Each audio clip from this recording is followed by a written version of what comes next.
The 1950 Nobel Prize in Physics went to Cecil Powell. Interestingly, this is very closely tied with the 1949 prize because it does involve mesons as well.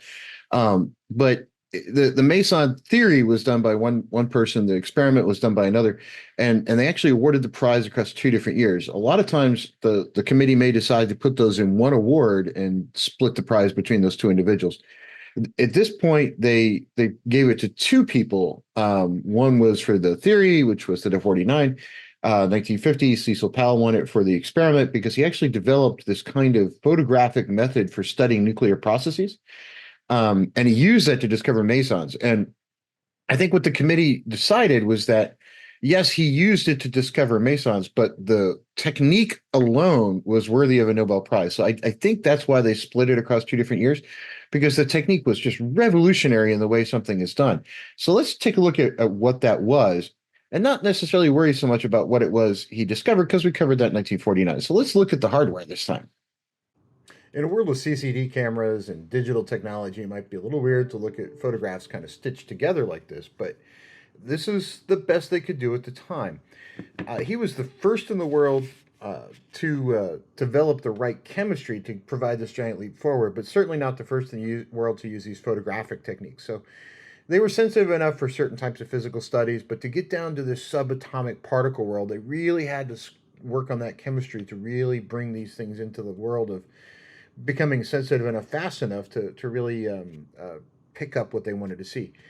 And in particle physics, when I say fast, I mean fast, because some of these particles don't survive very long. They're created and then they're destroyed in very small fractions of a second. So you have to have a photographic plate that's incredibly sensitive. And even today, you have to have a CCD camera that's one of those really rare top of the line ones to be able to use it to detect these types of particles. Now, an individual film cell is set up kind of like this. You've got a plastic celluloid supporting base, and above that, you've got various silver halide grains in suspension.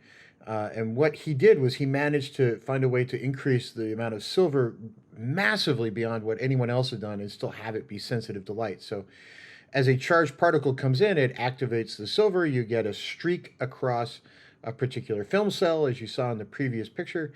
And to get more than one image, you do something pretty simple. Let's take a look.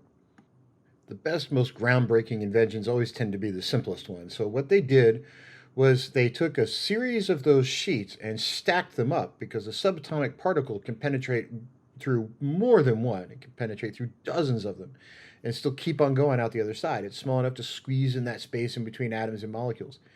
So the way you get that nice chart that you saw at the front was you get a streak across many of those sheets, then you line them up in the laboratory, and you can tell a lot about a particle. You can tell its charge, you can tell its mass, you can tell its um, sensitivity to magnetism. All kinds of things can be determined by studying these emulsion sheets.